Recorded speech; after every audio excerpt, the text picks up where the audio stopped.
Today's first look, we have a 1969 Pontiac Firebird, finished in white with blue stripes over a factory black interior. This is a 1969 Firebird Trans Am recreation.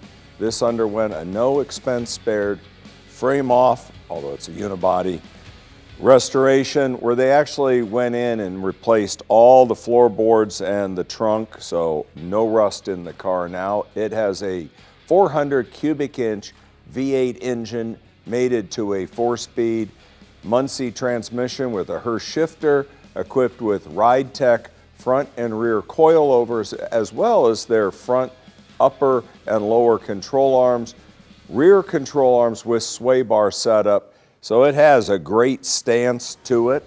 It looks, like a real 69 Trans Am with some updates done to it.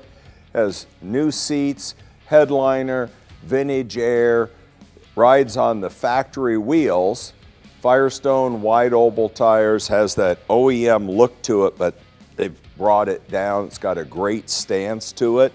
So you want a car that looks like a real 1969 Trans Am but has some updates, this car is for you. It's selling at no reserve at our 2022 Palm Beach auction the 7th through the 9th of April. Check it out. See you there.